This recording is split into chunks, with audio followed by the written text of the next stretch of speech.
Kakapasok lang. Yari na Marcoleta, big pasabog inabangan na sa Senado. Isko VP Sara Sani Puwersa na.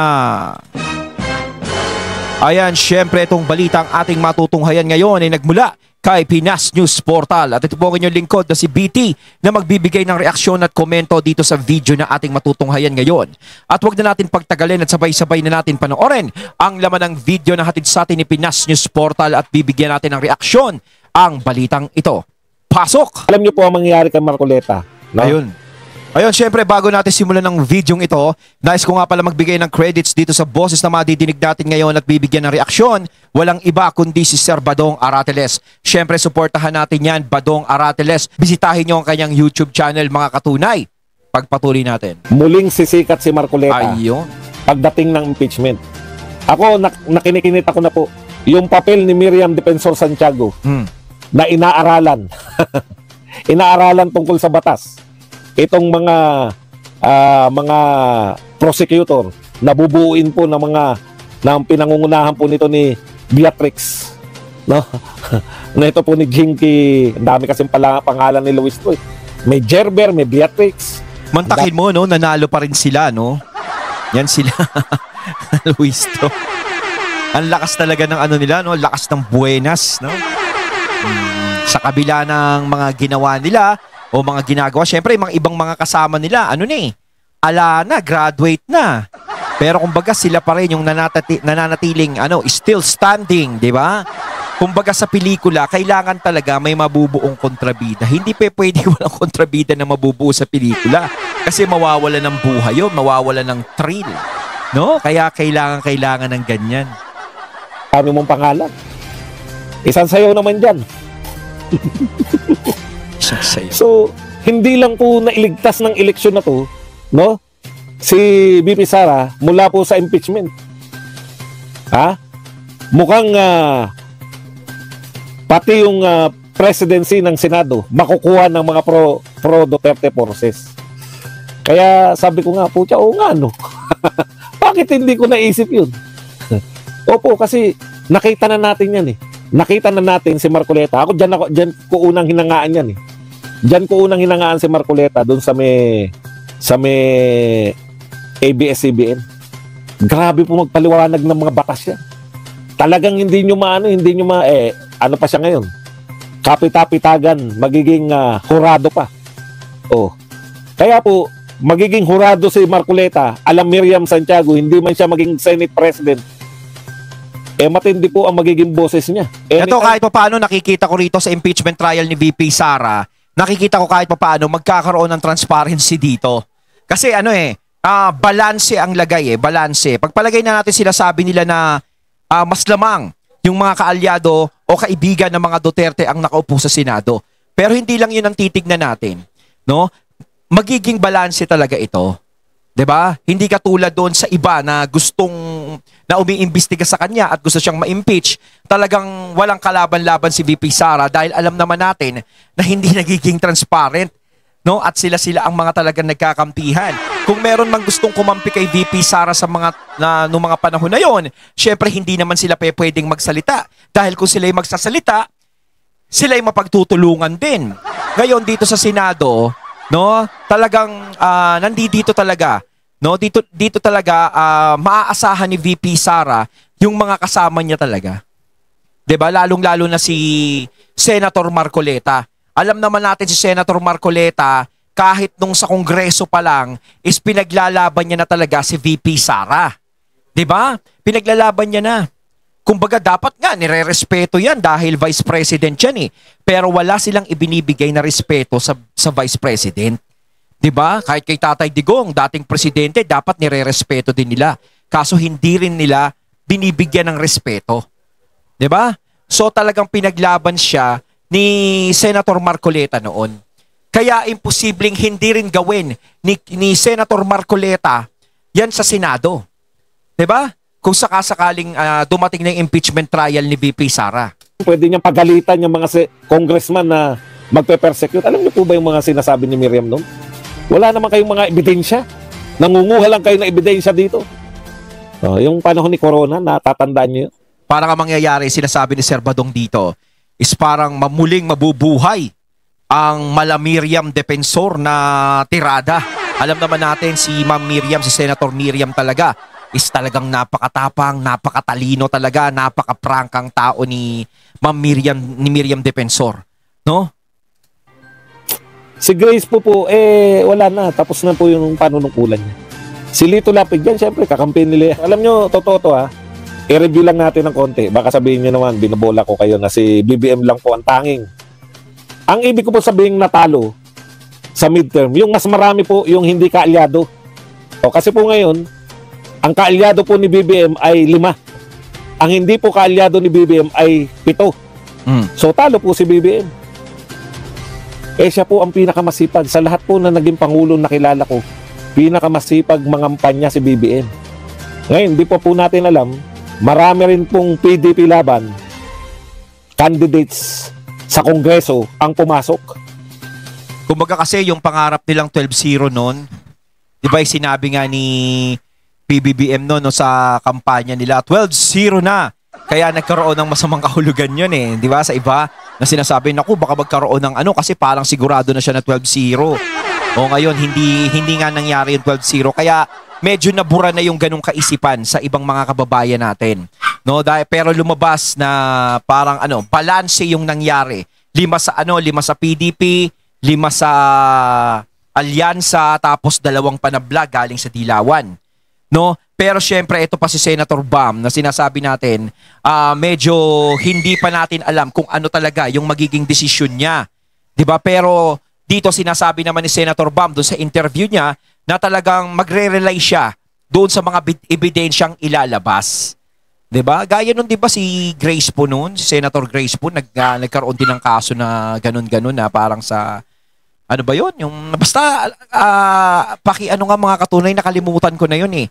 Na parang gustong tanggalin si Grace po ba yun? Tama ba yun? Pero sinabi nga ni Senator Bam na parang bang binoto niya nun? Hindi siya pumabor na tanggalin si Grace po? Parang ganun ba yun? Ayun na yun, nakalimutan ko na eh. Pero kasi parang nai-open ni Senator Bam yun. Pero sa tingin ko kasi, dito kay Senator Bam, parang nakikinikinita natin. No? Siguro hindi siya makikinig sa kung anuman ang mga alitap-tap na lalason sa kanyang pandinig. 'Di ba? Mas maganda kung yung sariling desisyon ni Senator Bam, yung sinabi niyang pag-aralan niya lahat kung ano ang mga ebidensya, pag-aralan niya lahat kung ano talaga, kung inosente ba to, hindi, parang ganon. Mas maganda yung ganon. No? Maging transparent ka, huwag kang magdidesisyon na madadala ka lang sa bulong. 'Di ba? Tapos yung pinakamalalaki po na mga syudad. Luzon, Visayas, Mindanao. May nakita ko kanina eh. Luzon, Visayas, Mindanao, secured. Diba? O, ang mukha doon, secured para kay BP Sara. Mukha ni Isko Moreno. Mukha ni Pam Baricuatro. Gulat na gulat talaga ako rin sa Pam Baricuatro na yan. Hindi ko yung Baricuatro na yan. Kung tutuusin, alam nyo si Garcia talaga, no? Kung hindi siya tumirada talaga sa mga Duterte, hindi mananalo to si Baricuatro. Hindi, tutuusin talaga Kasi syempre, kilala naman si Garcia talaga na talagang sa Cebu, ganyan mga Garcia. Kumbaga kasi parang ang laki din na naging epekto noon, nung simula nung parang binanatan ni Garcia ang mga Duterte. Ang laki na naging epekto yun sa political career niya. Ayun naman talaga yung naging resulta sa iba nun eh. Diba? Kita natin, yung iba hindi na nanalo. Diba? Nawala na ng tiwala yung mga tao sa kanila. Hindi katulad dati na sila'y namamayagpag kapag tumakbo sila, malaking tiwala sila sa sarili nila na nananalo sila. Pero simula nang bumangga sila sa Duterte, talagang ang naging kapalaran ng political career nila ay naging malabo. Kaya ngayon, nanalo ito, yung bagong governor ng Cebu. Diba? Lalong-lalo na is inendorso pa siya ni BP Sara. Yun ang masama doon. Kaya lalong naka-epekto yun sa political career ng kalaban ni Governor Pam. Diba?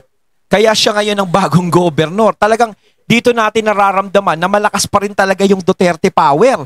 Kaya yan yung sinasabi ko sa inyo na hindi basta-basta kalaban yung mga Duterte dahil talagang may pundasyon ng naitayo yan. Napakarami ding supporter niyan, maraming naniniwala sa mga Duterte. 'Di ba? Kumbaga ang dami-dami yung babanggain. Bakit doon pa sa mga tao na alam nyong meron ng pundasyon na naitayo. Diba? Pakakalain na matatalo po sa Cebu yung mga Garcia. Gulat na gulat po talaga ako. At saka syempre sa Mindanao, balitang-balita po sa buong mundo. Opo, buong mundo po binabalita. Kasi dramatic po, nakakulong si Tatay Digong. Nakakulong, hindi nakapangampanya, pero landslide. Mahal na mahal ng tao. Oo. Totoo po yan, Kita naman Duterte natin. effect po yung Kepam. Kasi ang sinisigaw nila, hindi Bari 4 eh. Duterte. Diba? Duterte. Kumbaga parang ang nagdala sa kanya talagang pangalan ng mga Duterte. Okay. Opo, ayun ang gusto ko sa kanya. Siya mismo sumisigaw ng Duterte. Nagdidiwang sila eh. Imbis na Bari 4, Duterte po sinisigaw. Kaya nga ito yung masasabi ko sa mga susunod na tatakbo sa 2028. Alam nyo na yung naging resulta at kapalaran ng mga ibang politiko na natalo ngayong eleksyon, itong midterm election. Alam nyo na ang naging resulta. Sana magsilbing, kumbaga para magsilbing leksyon na to. 'Di ba? Na huwag kayong basta-basta magpadalos-dalos sa inyong mga desisyon. Kailangan pag-isipan nyo muna ng 10 beses. 'Di ba? Kumbaga, kung magpapadala kayo sa ganyan, hindi nyo mapapangalagaan yung political career ninyo. Pero kung mahal ninyo ang mga political career ninyo, no, importante sa inyo, yung posisyon ninyo, hindi kayo makikinig sa mga alitap-tap na bumubulong sa inyo, kaya kayo nagiging agresibo. Ma-appreciate, tol. Ganun mag-appreciate, tol. Tol, kumusta ka na? Tol. Laglag ka, tol. Hindi rin nakapasok. Kawawa ka naman, tol. Kasi, alam mo, tol, ha? Alam mo, sa totoo lang, tol. Eto, ha? Baka sabihin nyo, niloloko ko kayo. Ito po na-research natin, no? 2001, midterm election, unang midterm ni Arroyo. Ilan po yung pumasok sa koalisyon ni Arroyo? 8. At ilan po yung sa kalaban? Puwersa ng masa. Ang kalaban niya po rito, si Erap. 4 po napapasok ng puwersa ni Erap. 8-4. Lamang po si Gloria Arroyo. 2004, midterm election din. Kay Arroyo pa rin. Ito po, 12 seats. Ang kay Arroyo po, K4 coalition. KKK, Koalisyon ng Katapatan at Karanasan at Kinabukasan, naka-secured po ng 7 seats. Samantalang yung koalisyon ng Nagkakaisang Pilipino ay 5 po. So, lamang pa rin po yung si Gloria Macapagal Arroyo. Kumbaga, yung administrasyon nun, no, ni Arroyo, talagang namamayagpag sila, lumalamang. Pero dito is yung administrasyon is hindi talaga lumamang. Kumbaga, patas pa rin. No, patas pa rin sila sa pagkapanalo sa senador. 5-5. Pero dito talaga pinatunayan na nangingibabaw talaga yung mga PDP laban. Yung mga ni Duterte. Kita nyo naman si Bongo, number 1. Si Bato de la Rosa, number 3. Diba? Hindi biro-biro yung ganun. Ibig sabihin talagang napakaraming tao ang nagbibigay ng tiwala sa kanila. Siyempre po, kay Fidel Ramos naman. Tapos si Kong Marcoleta, number 6. Diba? Hindi na masama. Dahil mataas pa rin yun. Oh. The administration coalition ni Fidel Ramos, lakas NUCD, ay nakakuha po ng 9 seats. Samantalang yung Nationalist People's Coalition ni Eduardo Cuangco ay nakakuha po ng 3. So 9-3. Panalo pa rin po si Fidel Ramos. Maski po si Pinoy, ang nakuha pong boto ni Pinoy sa 12 senador, 9 kay Pinoy at 3 lang po sa oposisyon. 9. Okay, so lagi po, sa lahat po, malupit kay Cory. Nung panahon kasi ni Cory, nagsimula po yung eleksyon. So, kumbaga laging lamang ang administrasyon, no? 24 po yung senador na binoto natin nun. Kung natatandaan nyo, panahon ni Cory, 24 po yun. Oo. Alam nyo po kung ilan po yung nahalal pabor kay Cory? Ang nahalal kay Cory ay 22 out of 24. Dalawa lang ang Dalawa lang po ang pumasok sa Grand Coalition. Dalawa lang ang labas sa kanila. Yung God. Si Enrile at si Erap. Dalawa po sila. Si Enrile at si Erap lang. Lahat po kay Cory. Lalo kay Duterte. 0 po ang PDP laban. 8 diretso. 0 talaga. Ay, oo. Talagang sa PDP laban talaga. Talagang hindi talaga nakapasok yung mga dilawan nun, yung tumakbo sila, di ba? Si Risa lang, si Hontiveros lang yung nakapasok, isa-isang pinakamatibay. Di ba? Kahit paano siya yung nakalusot. Yan po yung Talagang dito nagpapatunay na ano, talaga hindi pa pwedeng walang kontrabida ang isang pelikula. Kailangan meron yan. history ng midterm. Pinag-aralan niya ni Tol. Tol, kumusta na? Sa sobrang pangwawais mo, Tol. Pinag-aralan niya ni Tol. So, ang conclusion ni Tol, kumbaga sinasabi ni Sir Badong dito, parang nag-rely si Tol doon sa mga nangyari sa administrasyon na kapag ikaw nasa administrasyon ka, is malaki ang pag-asa mong manalo. Siyempre nga naman, unang-unan, nasa iyong makinarya, nasa posisyon yung sinasamahan mo, may posibilidad na ganun. Kaso ang pinagkaiba talaga nitong mga panahon na to is matalino na talaga yung mga tao. No? Hindi na talaga sila basta-basta nauuto. No? At sila, ang mga tao ngayon, ay marunong nang mag-imbestiga din. Marunong ng pag-aralan ng sitwasyon. Kaya nakakabilib ang mga tao ngayon dahil marunong na silang mag-isip. Diba? Kaya hindi na sila madadala sa kung ano-ano. ha? Kasi si Duterte lang nakapagpasiro eh. Lahat po may pumapasok, kahit dalawa, kahit tatlo. Tanging kay Duterte lang po, zero ang kalaban, di ba? Sila eh. Okay, kakaiba nga yung Duterte. Talo talaga si Cory, kasi yan lang yung po yung may mga Cory magic, tsaka Duterte magic eh. Hindi, tsaka ano, di ba si Tol, kaya talaga nakapasok yan na senador dahil sa pagkaka-endorso ni Tatay Digong eh. Ang laki ng naitulong ni Tatay Digong doon. Kita nyo ngayon, nung hindi na siya inendorso, kahit sabihin natin na kilala siya ng mga tao na naupo bilang senador, hindi pa rin talaga siya nakapasok.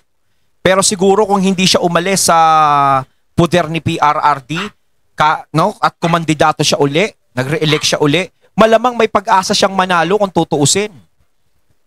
Oh, maski po si Pinoy, 9-3 po. 9 kay Pinoy, 3 po sa oposisyon. Oh. Inaral po yan ni Tol. Sobrang wais ni Tol eh. Lahat ng nananalo, Grand Alliance for Democracy, thank you very much. Inalay po yan ni Tol. Inaral po ni Tol. At ayon sa konklusyon ni Tol, mananalo ako pag sumama ako sa administrasyon. Yun nga lang. Nasobrahan ka sa aral, Tol. Bye-bye, Tol. Kung PDP ka sana, di ba?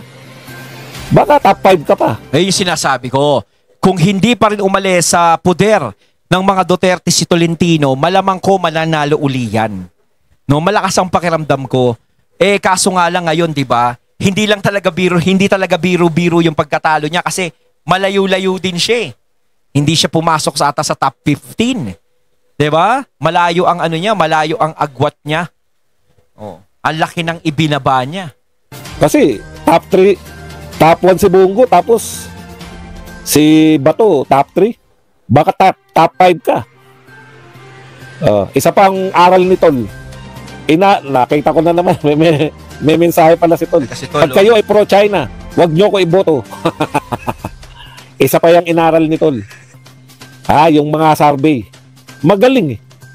Puta, pinag-aralan niya. Ang Pilipino daw ay anti-China. Kaya tirahin niya yung mga anti-China.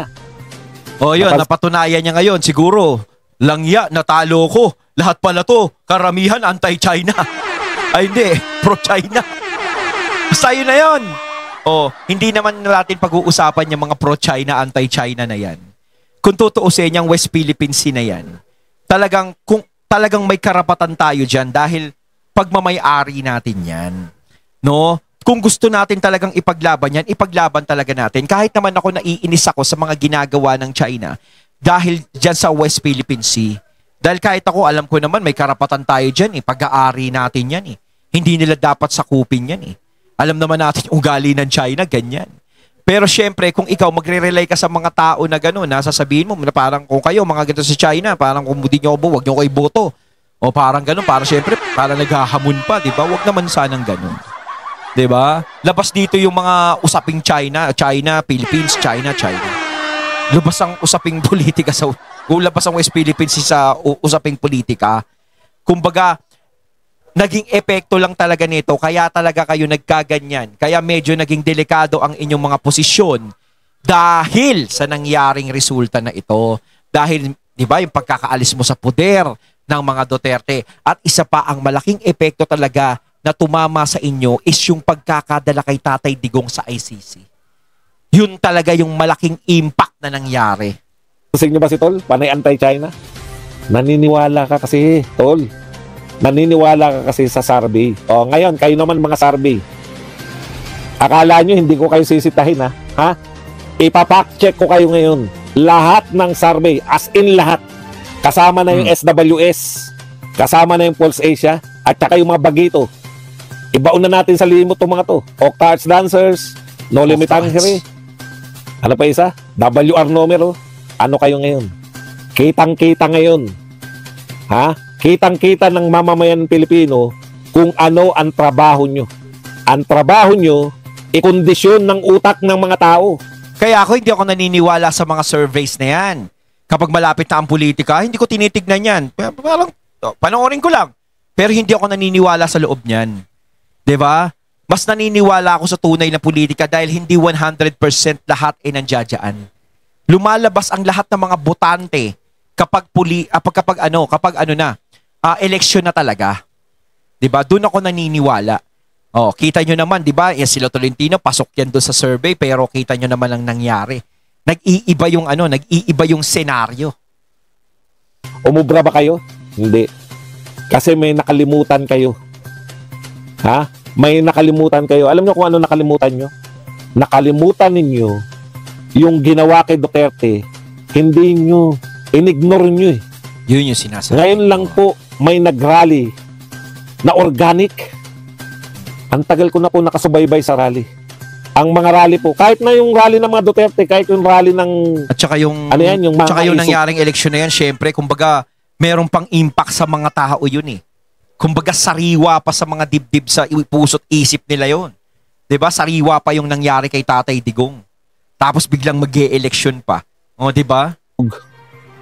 Mga mad rally, lahat ng rally ng Duterte, matagal pong planuhan niya. Pero nung pinakulong po si Tatay Digong, nung kinid na po si Tatay Digong, wala na pong plano-plano. Naghahanap yung mga Duterte supporters. Saan ng rally? Hindi nyo nakita yun.